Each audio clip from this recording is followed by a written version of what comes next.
Coba renungkan bagaimana Allah memuliakan kita atas kebanyakan makhluk. Pada ayat 24 dari surah Al-Anfal, Allah mengingatkan kita betapa pentingnya kita menyambut seruan Allah. Karena apa yang disuruhkan Allah Subhanahu wa ta'ala, bila kita patuhi dan taati, akan membawa kita menuju kehidupan yang mulia, akan membawa kita menuju kesuksesan, dan Allah Subhanahu wa ta'ala akan mengantarkan kita menuju kemenangan. Innama kana qaulal mu'minina idza du'u ilallahi wa rasulihi an yaqulu sami'na wa ata'na. Sesungguhnya ucapan orang yang benar-benar beriman kalau diajak kembali kepada Allah, kepada Rasulnya, jawaban yang akan terucap dari mulut mereka, sami'na wa ata'na, kami dengar dan kami patuhi. Wa ulaika humul muflihun, merekalah orang-orang yang benar-benar beruntung.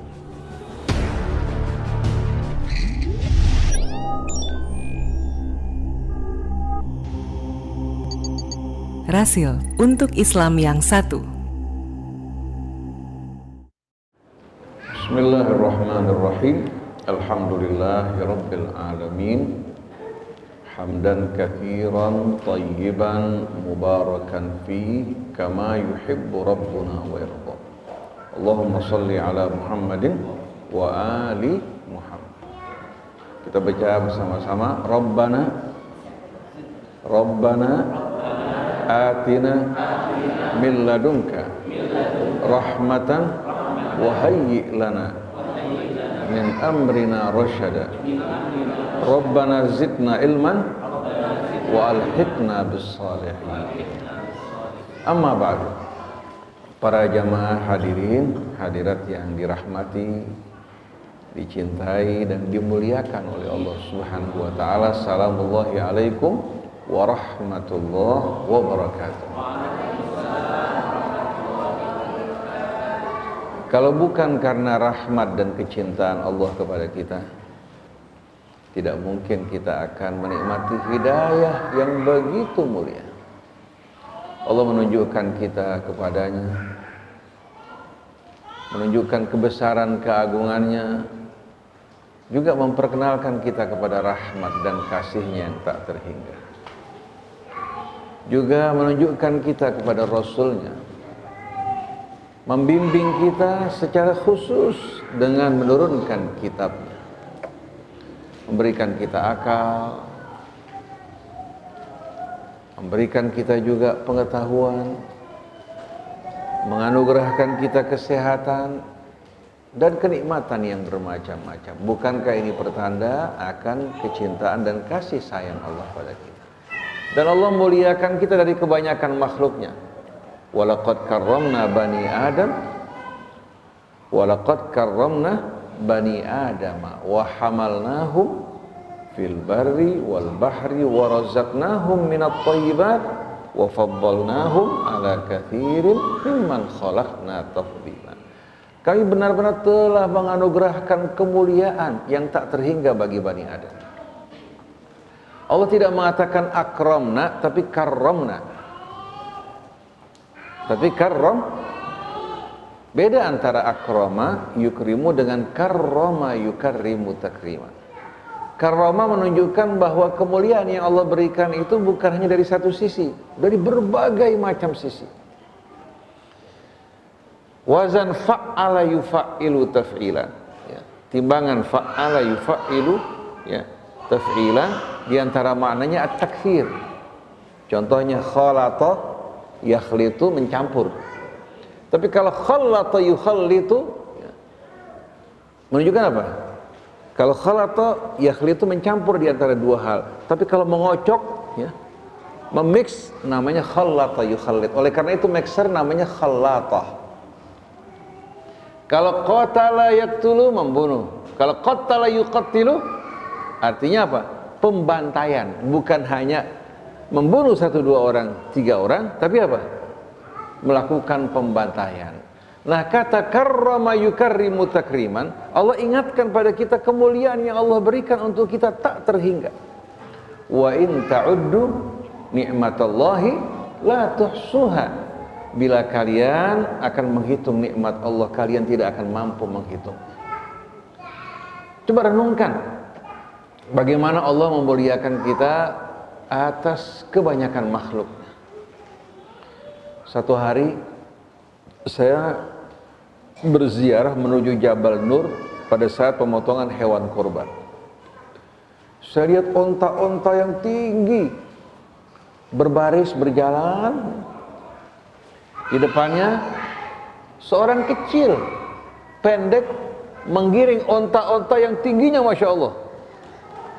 Dia hanya menggiring satu onta ya, sebagai dalil.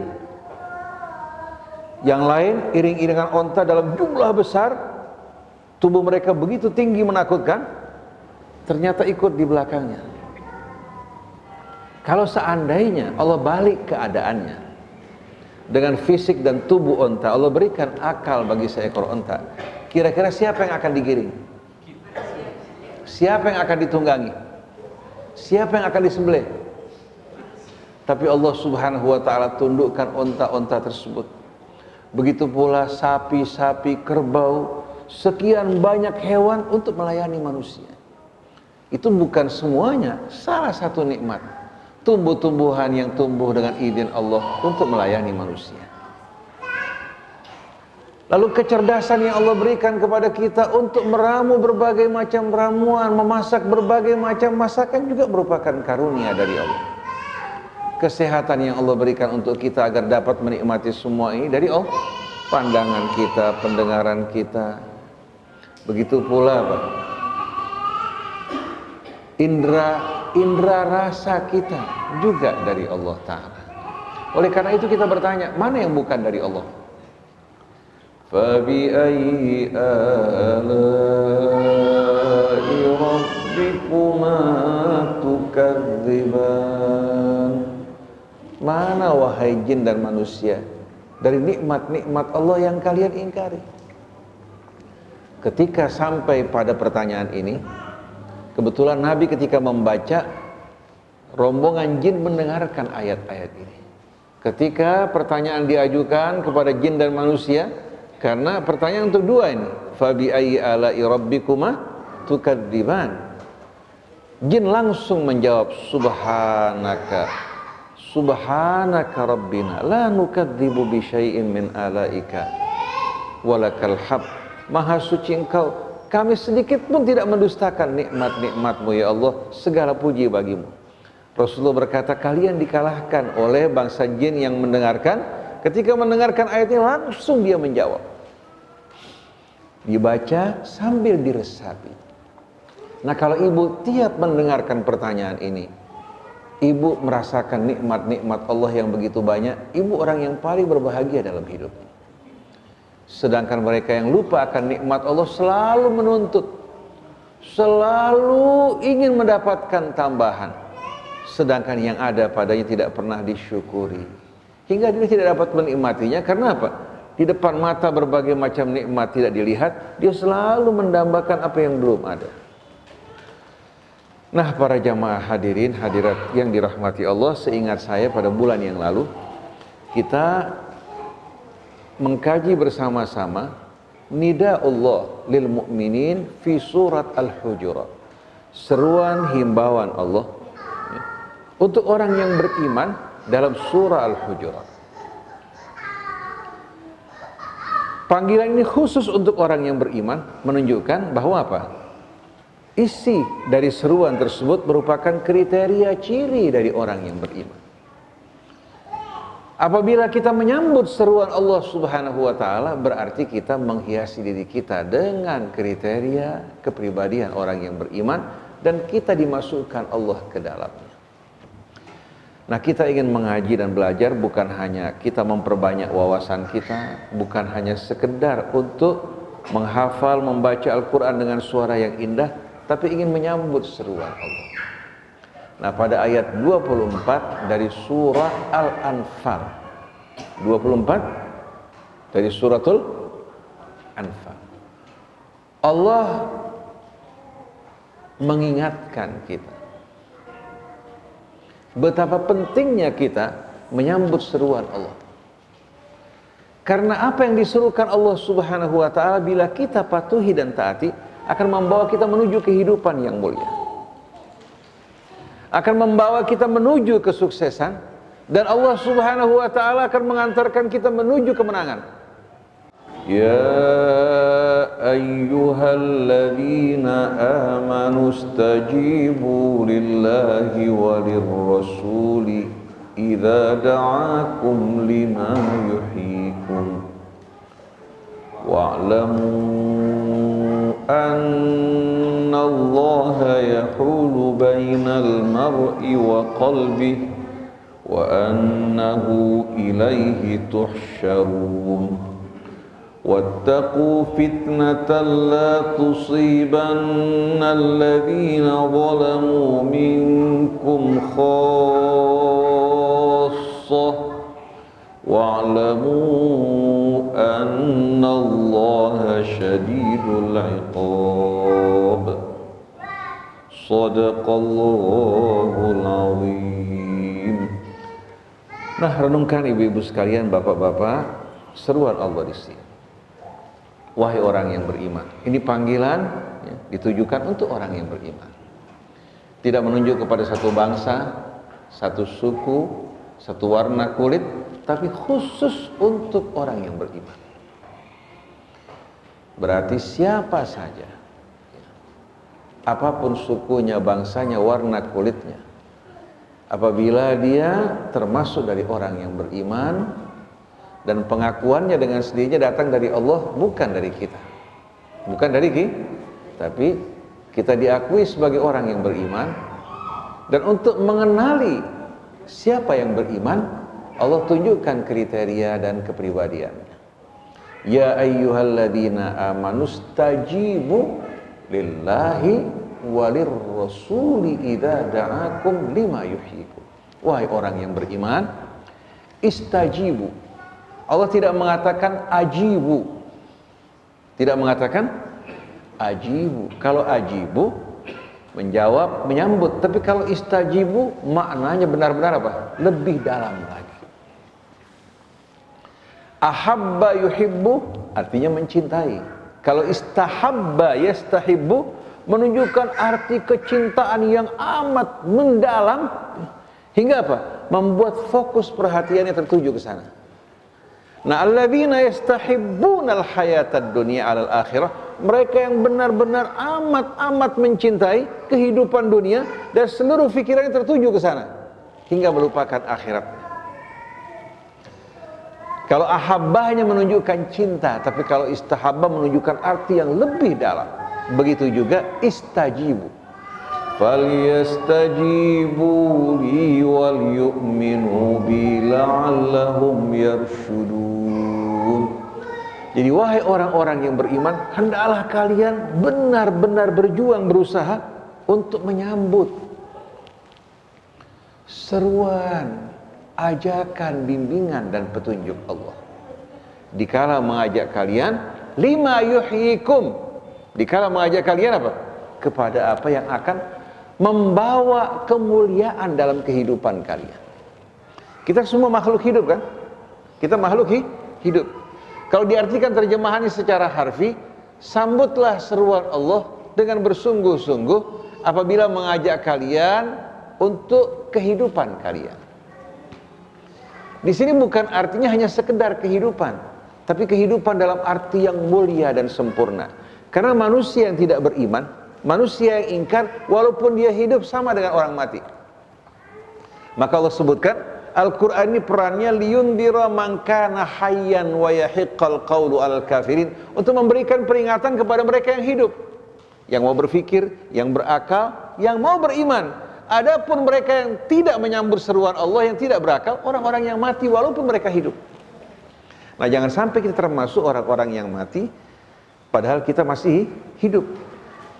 Jadi sambutlah seruan Allah dikala mengajak kalian yang kepada apa yang akan membawa menuju kehidupan yang mulia, membawa kalian menuju kehidupan yang benar-benar amat indah di bawah bimbingan dan petunjuk Allah. Idza da'akum lima yuhyikum. Setelah itu Allah memberikan peringatan.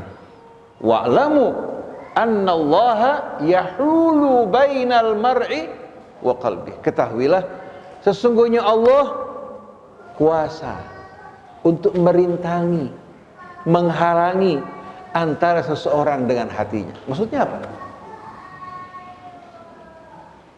Merintangi seseorang dari hatinya, maksudnya apa? Dari apa yang diinginkan. Kita punya uang, punya kekuasaan, belum tentu dengan uang kekuasaan kita mampu untuk menggapai apa yang kita inginkan. Berapa banyak orang diberikan kenikmatan yang bermacam-macam, harta, kedudukan, pengaruh, tapi ternyata diharamkan dari nikmat Allah. Dia dilarang untuk makan nasi, makan daging, dilarang untuk apa? Untuk menikmati berbagai macam kenikmatan. Dia hanya dibolehkan makan kentang rebus, kemudian wortel yang direbus, tidak boleh makan garam, tidak boleh makan garam. Kemudian seandainya sekali-sekali makan daging ditimbang, padahal dia kaya raya. Sekali waktu dia menghadiri acara undangan bersama supirnya sama ajudannya, dia memilih makanan yang semuanya tidak terasa. Ada steak kebetulan, dagingnya tidak dimakan, diambil buncisnya, wortelnya, sama kentangnya. Sedangkan ajudan sama supirnya berkeliling, ambil kambing guling, makan siomay, kemudian dia cobain juga sate ayamnya. Si tuan memandang ajudan sama supirnya, lalu dia bertanya, sebetulnya siapa yang kaya di antara kita? Tuannya masih bekerja, tukang kebun sama pembantunya berenang di kolam renang di rumah. Kemudian istirahat sambil makan pisang goreng, menyaksikan di home studio yang jarang digunakan tuannya. Karena si tuan pada hari Sabtu Minggu nggak betah di rumah, ingin keluar kota. Jadi sediakan untuk tukang kebun, supir maupun pembantunya. Oleh karena itu banyak yang kita miliki, tapi belum tentu kita dapat nikmat. Walaysa kullu ma yatamannal mar'u yudrikuhu wa qad ta'tir rih bima la tashtahi sufun. Enggak semua yang diinginkan oleh seseorang dapat dicapai. Terkadang angin bertiup berlawanan dengan arah perahu. Nah, siapa yang maha kuasa untuk dapat memenuhi semua yang kita inginkan, memberikan apa yang kita harapkan, mencukupi kebutuhan kita, menjaga kesehatan kita, memenangkan kita, hanya Allah. Oleh karena itu Allah ingatkan, kalau kalian tidak menyambut seruan Allah, Allah maha kuasa untuk merintangi kalian dari hati kalian yang paling dekat, dari keinginan kalian, walaupun di depan kalian, tapi kalian tidak dapat menikmatinya. Memiliki anak yang berpendidikan tinggi, sukses sekolah tamat di luar, tapi di saat dia butuh, anaknya satu pun tidak di sampingnya. Ada seorang pengusaha besar, rumahnya mungkin harganya ya, 150 juta dolar kurang lebih. Berarti kan hampir mendekati 2 triliun. Pada saat dia sakit, air matanya berlinang-linang. Satu pun anaknya tidak terdapat di sisi. Kenapa? Masing-masing sibuk dengan dunia usaha. Tapi banyak ibu-ibu yang sederhana, bapak-bapak, anaknya mondar-mandir berkunjung untuk apa? Memberikan perhatian pada. Bahkan anaknya berebut agar ibu atau bapaknya tinggal di rumahnya. Mana yang berbahagia? Yang kaya tapi terpisah dari kenikmatan? Apakah mereka yang taat pada Allah Ta'ala? Jadi Allah ingatkan, wahai orang yang beriman, sambutlah seruan Allah Ta'ala dengan bersungguh-sungguh. Jadi istajibu ini beda dengan ajaba yujibu, tapi menunjukkan apa? Menyambut, berusaha dengan penuh kesungguhan agar dapat melaksanakan seruan Allah Subhanahu wa Ta'ala yang mengajak kita menuju kehidupan kita yang penuh dengan kemuliaan. Dan ketahuilah Allah kuasa untuk menghalangi kalian dari apa yang paling dekat dengan kalian, itu hati kalian, dari keinginan kalian, dari cita-cita kalian. Sampai dia mengatakan, saya bingung, saya sudah berjuang, saya sudah berusaha, tapi selalu kandas dan gagal. Saya katakan, kamu dalam berusaha lupa kepada Allah. Kamu ingin sukses, tapi kamu melupakan seruan dan panggilan Allah Subhanahu wa ta'ala. Setelah itu Allah kembali mengingatkan kita, wa'lamu annahu ilaihi tuhsyarun, ketahuilah sesungguhnya kalian, amal kalian dan seluruh makhluk pada akhirnya akan dihimpun, dikumpulkan di hadapan Allah. Yang dibawa bukan rumahnya yang mewah, bukan kendaraannya, bukan anaknya yang dibanggakan, tapi amal perbuatan yang dilakukan. Oleh karena itu, jaga lidah kita, mata kita, pendengaran kita dari perbuatan-perbuatan yang diharamkan Allah. Inilah kenapa Allah perintahkan kita untuk selalu berhubungan dengan Allah melalui sholat. Sebelum sholat, kita basuh wajah kita. Pada wajah kita ada mata kita, ada hidung, ada mulut, ada telinga. Merupakan anggota yang sering kali melakukan dosa.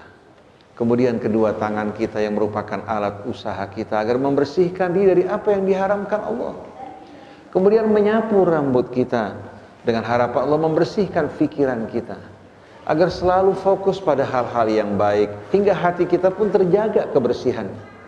Kemudian kedua kaki kita merupakan kendaraan kita yang sering kita gunakan untuk melangkah di langkah yang tidak benar.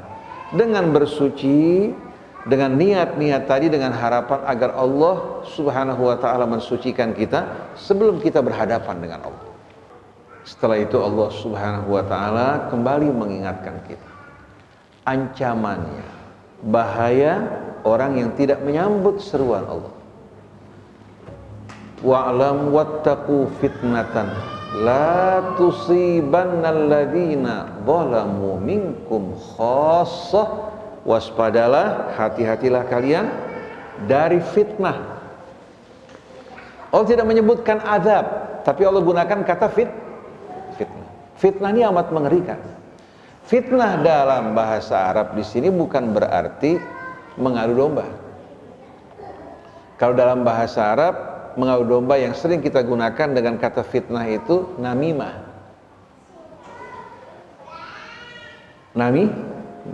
Atau buhtan. Buhtan itu menisbatkan kepada orang apa yang tidak dilakukan. Tapi fitnah dalam bahasa Arab di sini menunjukkan apa? Menunjukkan wal iyadzu billah, suasana yang amat mengerikan, huru-hara, bencana, malapetaka, termasuk diantaranya umat Islam satu sama lain berkelahi, berselisih, kecintaan di hati mereka hilang. Itu merupakan fitnah. Merupakan fitnah. Seorang wanita yang menggoda, membuat orang lupa diri juga dikatakan Oleh karena itu orang Arab sering mengatakan imra'atun fatinah. Imra'atun fatinah artinya bagaimana pesonanya itu membuat laki-laki kehilangan kesadarannya.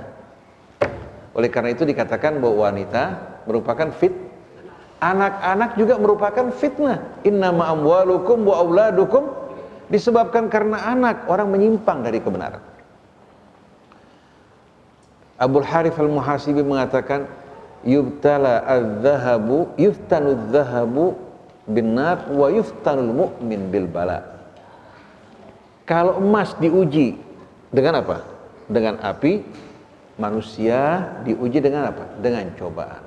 Jadi yang tadinya tenang, yang tadinya hidupnya damai, penuh keseimbangan, karena kita tidak menyambut seruan Allah, tidak mengikuti petunjuknya, akhirnya kita terjerumus dalam fitnah.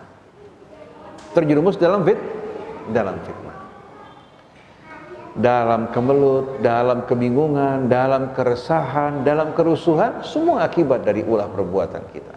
Lalu Allah mengingatkan kita, waspada, hati-hati, lindungi diri kalian dari fitnah yang tidak hanya mengenai dan menimpa orang-orang yang zalim, tetapi orang-orang yang tidak berbuat kezaliman juga akan kena.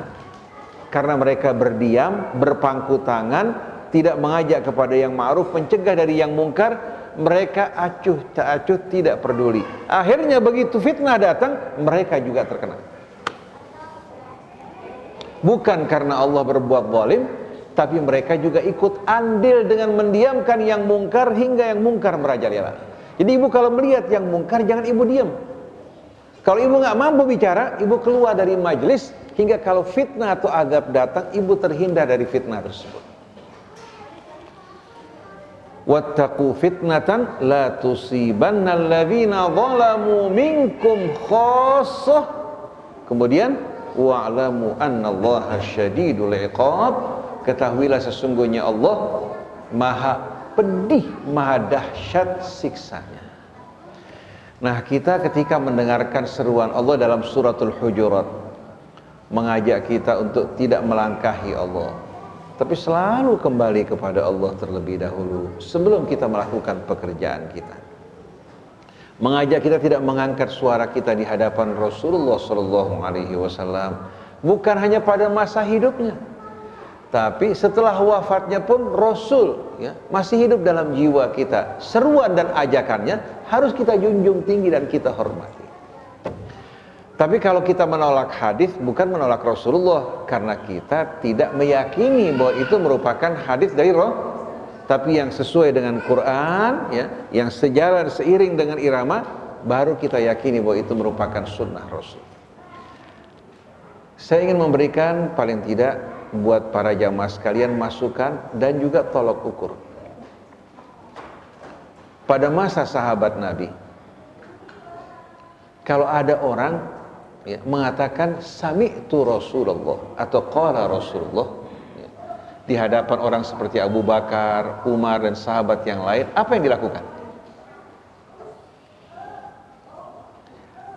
Sayyidina Umar akan mengatakan, kalau kamu nggak bawa 2 orang saksi yang bersaksi mendengarkan Rasul seperti yang kamu ucapkan, saya akan cambuk kamu.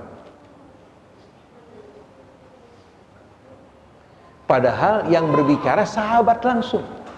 Betul nggak hadirin sekalian? Ini yang berbicara sahabat langsung. Abu Bakar di saat mendengarkan orang mengatakan qala Rasulullah, maka dia mengatakan bawa 2 saksi kamu. Disumpah baru diterima, agar orang tidak mudah berdusta atas nama Rasul. Ini pada masa sahabat. Kalau sekarang, masa yang begitu jauh dari Rasul, yang mengumpulkan hadis juga tidak berjumpa dengan Rasul. Kira-kira kalau dia meriwayatkan 1 hadis dari Rasul, sahabat yang meriwayatkan 1, kemudian yang di bawah juga 1, kira-kira boleh nggak sembarangan kita menerima? Jadi kalau saya menolak, saya mencontoh sahabat di atas, para salaf as-saleh, yang tidak gampang menerima hadis agar tidak dengan mudah orang berbohong pada Rasul. Sebagai contoh, satu orang sahabat Nabi yang berasal dari Yaman, dari Bani Ya'mur, datang berkunjung kepada Rasulullah, kemudian dia kembali tidak lama. Wafada artinya datang pada Rasulullah bukan untuk berdiam di Madinah, kemudian kembali ke Yaman. Dia meriwayatkan bahwasannya Rasul pada saat bertasyahud menggerakkan jarinya. Ada 11 atau 12 riwayat, ada yang mengatakan 13 riwayat, yang satu mengatakan begini, yang lain dari beliau tidak meriwayatkan hal tersebut. Hanya dari dia, sahabat yang lain yang hidup bersama Rasul, yang berkumpul selama 23 tahun atau yang berkumpul di Madinah selama kurang lebih 10 tahun, tidak ada satupun yang meriwayatkan hal ini. Kalau kita menolak hadis ini bukan karena kita menolak Rasul, tapi tidak meyakini kebenarannya, karena sholat disaksikan oleh ribuan sahabat, bahkan puluhan ribu orang, satupun gak ada yang meriwayatkan kecuali hanya beliau. Jadi bukan kita menolak sunnah Rasul, tapi menolak apa-apa yang tidak kita yakini dari Nabi kita Muhammad SAW. Jadi kita tidak melangkahi Allah, tidak juga melangkahi Rasul. Kita benar-benar harus menjaga apa yang datang dari Rasul. Kalau benar-benar kita yakini, kita wajib mengatakan sami'na wa ata'na. Dan Al-Quran merupakan kitab pedoman yang langsung disampaikan oleh Nabi, dan Nabi juga menerjemahkan Al-Quran dalam kehidupannya, maka tidak mungkin ada pertentangan di antara sunnah Nabi dan Al-Quran. Jadi kalau Allah memerintahkan kita tidak melangkahi Allah, tidak melangkahi Rasul, tidak mengangkat suara kita di hadapan Rasul, arti kita benar-benar apa? Benar-benar memposisikan diri kita di hadapan Rasul sebagai umat di hadapan Nabi dan pembimbingnya. Kemudian di saat kita mendengar berita-berita yang disampaikan oleh seseorang tanpa bukti, tanpa kesaksian, tidak boleh kita langsung menerima. Kita harus melakukan klarifikasi demi menjaga keutuhan masyarakat kita agar kecurigaan dan buruk sangka tidak berkembang di antara kita. Ya ayyuhalladzina amanu in ja'akum fasiqum binaba'in fatabayyanu. Seperti Ustaz Fauzan katakan, kalau datang tidak membawa saksi, tidak membawa bukti, berarti orang tersebut pendusta. Ini menyangkut kehormatan orang lain, kita wajib benar-benar apa? Untuk menjaga kehormatan orang. Bahkan Quran mengatakan apa? Falaula is sami'tumuhu dhannal mu'minuna wal mu'minatu bi anfusihim khaira wa qalu hadza ifkum mubin. Kalau orang yang beriman mendengarkan ada berita-berita yang tidak baik mengenai saudaranya, seharusnya mereka mengatakan apa? Kita bersangka baik terhadap saudara kita, bukan mendahulukan kecurigaan. Kita senang dengan kejelekan orang lain, tapi kita langsung mengatakan ini tidak benar, ini kebohongan yang amat nyata. Dalam ayat berikutnya, walaula is sami'tumuhu qultum ma yakunu lana an natakallama bihadza subhanaka hadza buhtanun azim. Seharusnya kalian di saat mendengarkan berita-berita semacam ini tanpa bukti, kalian mengatakan tidak patut kita membicarakan hal ini. Maha suci engkau, ini adalah kebohongan yang amat nyata. Ini berkaitan dengan fitnah yang dituduhkan pada istri Nabi dan dijadikan pelajaran oleh Allah tanpa saksi, tanpa bukti. Tidak boleh sembarangan kita berbicara. Dengan ini kita menjaga kehormatan sesama kita, memberikan jalan buat orang yang berdosa juga untuk bertaubat kepada Allah Subhanahu wa ta'ala. Nah, kalau kita renungkan sama-sama, seruan Allah bukan hanya terdapat dalam suratul Hujurat, terdapat dalam banyak surah. Nah, kita ingin, karena tidak mungkin kita langsung mengajarkan satu persatu, coba Bapak Ibu tiap mendengarkan seruan Allah, disimak, lalu kita berusaha untuk menyambut seruan Allah agar kita benar-benar masuk dalam golongan orang yang beriman sebelum ajal datang dan malakul maut menjemput kita semuanya. Nah, saya akan bacakan beberapa ayat secara singkat yang menjelaskan bagaimana seharusnya orang yang beriman. Ayat 40 apa? Ayat 46 dari surat An-Nur saya bacakan ya. Kemudian terjemahkan secara singkat dan saya tidak akan berpanjang lebar karena saya ingin yang kita dengar kita fokus untuk dapat mempelajarinya dan pulang mengamalkan isinya. Jadi betul-betul kita mengintegrasikan Al-Quran dalam kehidupan kita, bukan hanya membaca, menghafal, mempelajari, tapi terlihat dalam tutur kata kita, dalam sikap kita, perbuatan kita, hingga terlihat keindahan orang-orang yang beriman. A'udzu billahi minasy syaithanir rajim. Saya nggak baca bismillah karena bukan pada awal surahnya. Laqad anzalna ayatin mubayyinat wallahu yahdi man yasha'u ila siratin mustaqim wa yaquluna amanna billahi wa birrasuli wa ata'na thumma yatawalla fariqum minhum min ba'di dhalik wa ma ulaika bil mu'minin. وَإِذَا دُعُوا إِلَى اللَّهِ وَرَسُولِهِ لِيَحْكُمَ بَيْنَهُمْ إِذَا فَرِيقٌ مِّنْهُمْ مُعْرِضُونَ وَإِنْ يَكُنْ لَهُمُ الْحَقُّ يَأْتُوا إِلَيْهِ مُذْعِنِينَ. أفي قلوبهم مرض أم ارتابوا أم يخافون أن يحيف الله عليهم ورسوله بل أولئك هم الظالمون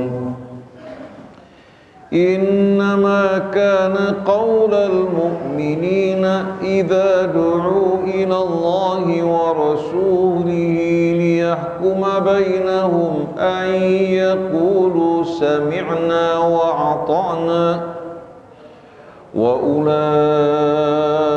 هم المفلحون ومن يطع الله ورسوله ويخشى الله ويتقه فأولئك هم الفائزون صدق الله العظيم صدق الله العظيم وصدق رسوله الكريم ونحن على ذلك من الشهيد. Nah, mari bersama-sama Bapak Ibu kita renungkan. Jadi kita tidak ingin belajar untuk saling membanggakan diri atau mencemoohkan orang lain atau menyalahkan sana maupun sini, tapi ingin betul-betul dapat meresapi petunjuk Allah, kemudian mengamalkannya dalam kehidupan kita. Demikian pula keluarga kita, masyarakat kita. Nah, mari bersama-sama kita mulai sikap ya, dan cara hidup seperti ini kita jalankan dalam kehidupan kita. Laqad anzalna ayatin mubayyinah. Sesungguhnya kami telah menurunkan ayat-ayat yang memberikan penerangan penjelasan yang sejelas-jelas.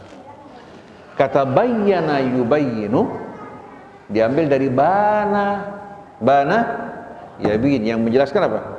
Hal yang jelas dan gamblang.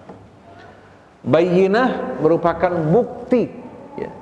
Bukti yang benar-benar apa? Dapat dijadikan sebagai apa? Sebagai landasan alas untuk kesaksian. Bayyana yubayyin memberikan penerangan penjelasan yang sejelas-jelasnya, tidak ada kesamaran sedikit pun.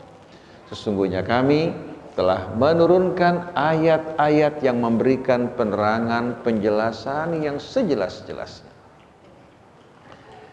Tapi yang akan menerima penjelasan petunjuk ini tidak semua orang.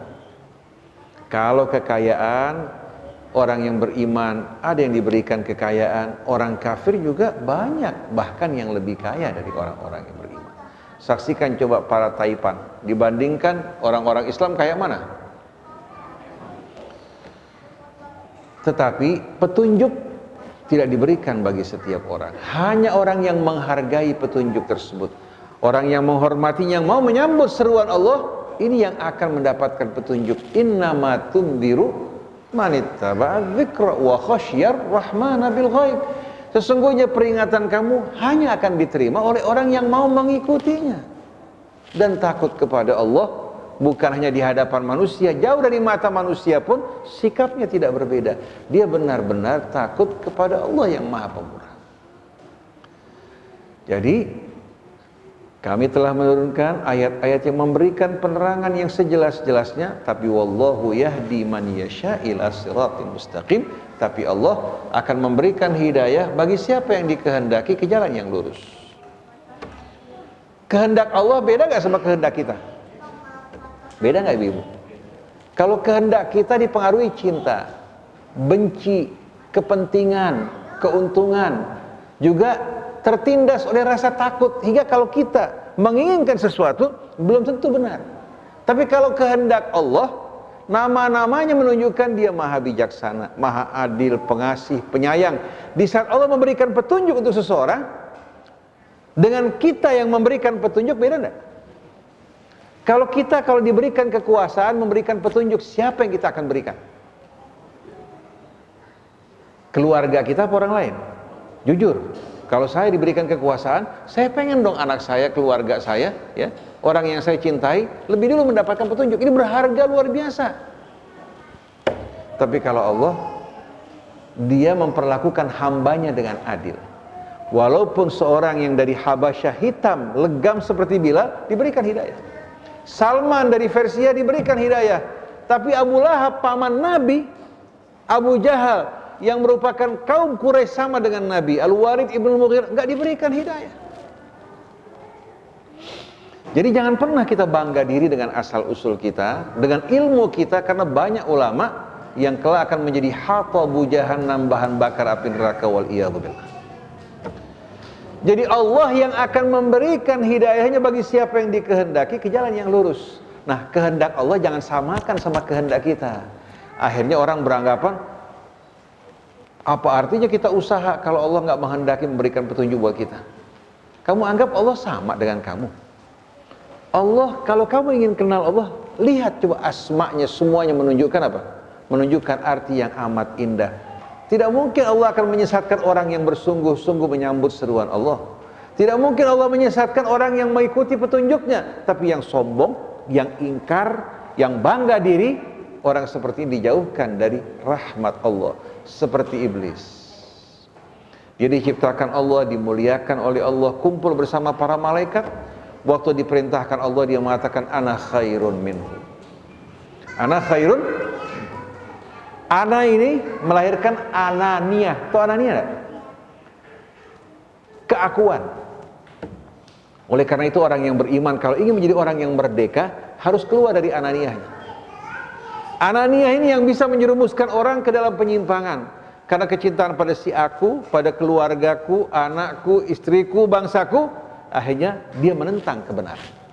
Tapi kalau dia kembali kepada Allah yang menciptakan dirinya, Allah Maha Pengasih, Maha Penyayang, tidak mungkin menjajah hambanya. Maka pada saat dia kembali kepada Allah, tunduk pada Allah, dia menjadi orang yang merdeka dalam arti yang sebenarnya. Ini merdeka bukan berarti kita bebas berbuat apa saja. Merdeka bukan berarti kita apa? Kita terbebas dari penjajahan-penjajahan asing, tidak.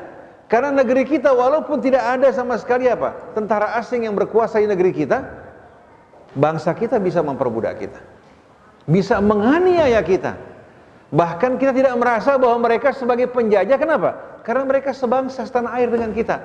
Tapi dengan kekuasaan yang mereka miliki, mereka bisa berbuat sesuka hati mereka. Bahkan ulama juga bisa menjajah murid-muridnya untuk kepentingan dirinya. Kalau Rasul membebaskan umat manusia, mengajak kembali kepada Allah. Nah, kita tidak ingin mengajak umat untuk apa? Untuk menjadi orang yang saya manfaatkan.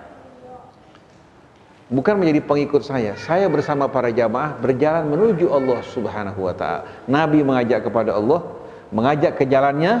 Kita juga ingin mengajak umat untuk kembali kepada Allah.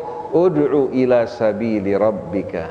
Qul hadhihi sabili ad'u ila. Jadi kita semua menuju Allah dan kita mengajak orang untuk kembali kepada Allah, bukan untuk menjadi pengikut kita, menjadi bawahan kita yang kita kendalikan, kita manfaatkan, tapi bersama-sama kita menuju Allah Subhanahu wa ta'ala. Dengan ini baru kita bersama. Jadi kemerdekaan pada saat kita berserah diri kepada Allah, berlepas diri dari selainnya, kita akan menjadi orang yang terbebas dari segala macam bentuk penjajahan. Wa yaquluna amanna billahi wa birrasuli wa ata'na. Allah mengisahkan sebahagian orang ini, orang-orang yang munafik. Mereka berkata, kami beriman kepada Allah, beriman juga kepada Rasulnya, dan kami taat dan patuh. Tapi ternyata ucapan mereka tidak sesuai dengan perbuatan dan sikap mereka. Tsumma yatawalla fariqum minhum min ba'di dzalik. Ternyata setelah mereka mengatakan sami'na wa ata'na, mengatakan kami beriman, sikap dan cara hidup mereka tidak sejalan dengan ucapan mereka. Setelah itu mereka berpaling seolah-olah tidak ada ikatan antara mereka dan apa yang Allah turunkan dari bimbingan dan petunjuk. Wa ma ulaika bil mu'minin. Allah mengatakan orang yang seperti ini sekali-kali mereka bukan orang yang beriman. Yang beriman yang menyambut seruan Allah. Tapi kalau mereka mengatakan amanna billahi wa bir rasul, mengatakan juga ata'na, tapi tidak mau tunduk mengikuti Allah, berarti bukan orang yang beriman. Wa idza du'u ila Allahi wa rasulihi liyahkuma bainahum idza fariqum minhum mu'ridun. Kalau mereka diajak untuk kembali kepada Allah agar Allah memutuskan di antara mereka pada perselisihan, pada kasus mereka, ternyata sekelompok dari mereka menolak untuk kembali kepada Allah dan keputusannya, mereka berpaling daripadanya. Tapi uniknya, wa iyyakul lahumul haqqu ya'tu ilaihi mud'inin. Kalau mereka tahu keputusan Allah akan menguntungkan mereka, mereka akan datang dengan tunduk patuh kepada Allah. Jadi kalau keputusan Allah akan berpihak pada mereka, menguntungkan mereka, mereka yang paling depan mengatakan kita kembali pada hukum Allah. Ada suami istri datang ke rumah saya, minta diselesaikan persoalan. Saya harus punya tolak ukur apa tidak? Kalau orang jalan di perempatan, lampu merahnya mati, kira-kira dari berbagai macam arah orang berlomba-lomba untuk menyeberang apa tidak? Akhirnya karena masing-masing mengikuti kemauannya, ingin lebih dulu, lampu merah langsung stuck. Oleh karena itu di luar negeri, begitu lampu mati, langsung polisi lalu lintas menggantikan lampu merah untuk mengatur kendaraan sebelum terjadi kemacetan secara Nah, adanya lampu merah membuat setiap orang mengenal kapan dia harus melintas, menunggu gilirannya. Nah, Allah jadikan Quran sebagai tolok ukur dan rujukan bagi kita. Kalau suami istri ribut, untuk menyelesaikan keributan mereka, kalau mereka orang yang beriman, saya bukan membawa pendapat saya, tapi saya membacakan ayat-ayat Allah. Ini yang Allah perintahkan dalam Al-Quran. Kalian mau tunduk apa tidak? Kalau yang laki-laki salah, dia wajib mengalah. Kalau yang perempuan salah, wajib mengaku sah. Tapi kalau ustadz hanya berpihak kepada salah satu pihak, bukan mengembalikan kepada hukum Allah, berarti ustadz ini telah menjadikan diri sebagai sekutu Allah. Nah, kalau mereka juga menolak untuk menerima hukum Allah, maka silahkan cari jalan keluar dari petunjuk dan agama Allah Subhanahu wa ta'ala. Jadi peran ustadz hanya menyampaikan apa yang datang dari Allah. Oleh karena itu, untuk orang yang beriman, di saat terjadi perbedaan pendapat, kita selesaikan dengan hukum Allah dan sunnah Rasulnya. Kalau mereka mau menerima beriman, selesai masalahnya. Tapi kalau masing-masing menolak, atau salah satunya menolak, mana mungkin terjadi titik temu. Begitu pula dalam kehidupan rumah tangga kita, anak-anak kita, kehidupan masyarakat kita, harus ada rujukan standar yang bisa menjadi apa? Pegangan kita pada saat kita berselisih. Fa in tanaza'tum fi syai'in farudduhu ilallahi war rasul in kuntum tu'minuna billahi wal yaumil akhir. Bila kalian berselisih, berbeda pendapat, bertentangan, kembalikan pada Allah dan Rasulnya kalau kalian mengaku beriman kepada Allah dan Rasulnya. Atau mereka takut Allah akan pilih kasih, bersikap tidak adil terhadap mereka. Ini pertanyaan dari Allah. Apakah disebabkan karena adanya penyakit di hati mereka? Atau mereka ragu terhadap kebenaran Allah? Atau mereka takut Allah tidak bersikap adil terhadap mereka? Dijawab oleh Allah, semua itu tidak. Sebenarnya hati mereka yakin akan kebenaran Allah. Allah akan berlaku, tapi apa yang menyebabkan? Bal ini namanya harfu idrab. Artinya bukan karena tiga sebab tadi. Bal ulaika humudz zalimun. Sebenarnya yang mendorong mereka menolak keputusan Allah karena mereka orang yang zalim, yang sudah terbiasa berbuat zalim. Kalau koruptor diajak kembali kepada hukum Allah, mau nggak? Dia nggak bisa korupsi. Koruptor tidak mau kembali kepada hukum Allah. Oleh karena itu mereka yang menolak hukum Allah karena mereka tahu di saat berdiri di hadapan hukum Allah tidak ada pejabat, tidak ada ulama, tidak ada rakyat, sama, tidak berbeda sama sekali. Maka Allah bilang apa? Fa innahum la yukadzibunaka. Wahai Rasulullah, mereka enggak mendustakan kamu, mereka yakin kamu ini benar. Walakinna adh-dhalimina bi ayatillahi yajhadun. Tapi orang-orang zalim enggak suka terhadap ayat Allah. Oleh karena itu pada zaman jahiliyah selalu yang kuasa, yang kaya, yang berkedudukan mulia ingin dimenangkan. Kalau orang lemah yang berbuat salah dihukum dengan berat, tapi kalau orang-orang yang berkuasa berbuat salah, mereka lakukan pembelaan. Oleh karena itu di negeri kita, pencuri ayam habis babak belur. Ibu-ibu hanya mengambil 2 butir coklat di sidang, sedangkan para koruptor, kelas kakap yang merampok negara, merugikan negara, mereka mendapatkan penghargaan yang luar biasa. Betul nggak ibu-ibu sekalian? Jadi mana yang adil, hukum Allah apa manusia?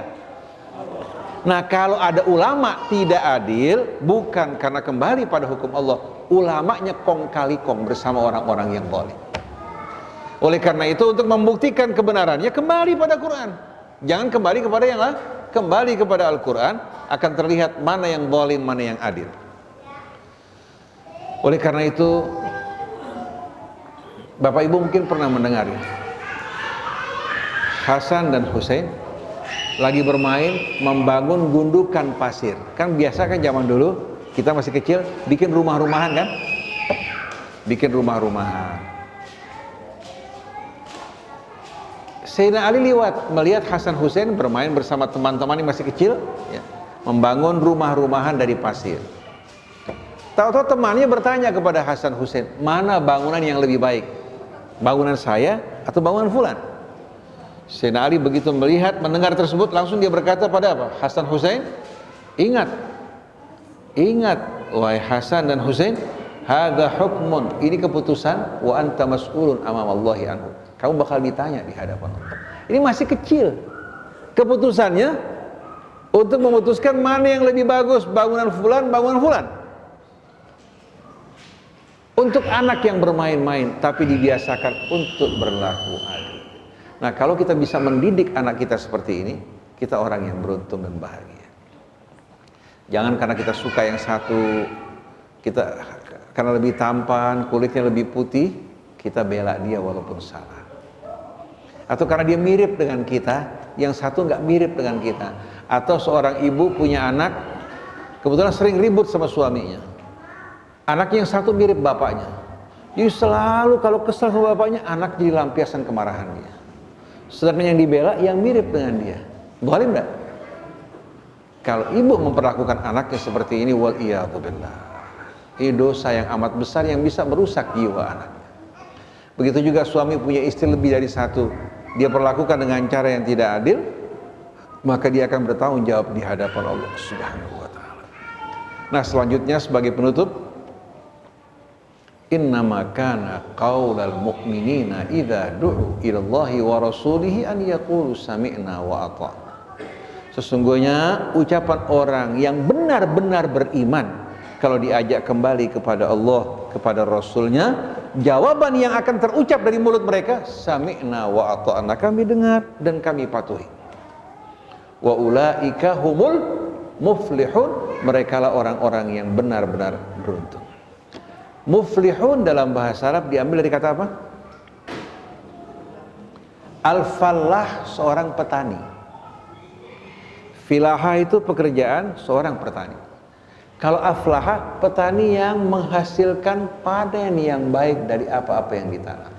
Sedangkan muflihun, mereka-mereka yang bertani dalam kehidupan dunia, beramal, memetik hasilnya di hari akhirat di samping hasil dalam kehidupan dunia. Jadi maksudnya mereka orang-orang yang benar-benar sukses dari hasil pertanian mereka dalam kehidupan dunia. Setelah itu, wa may yuti'illaha wa rasulahu wa yakhshallah wa yattaqi fa ulaika humul faizun.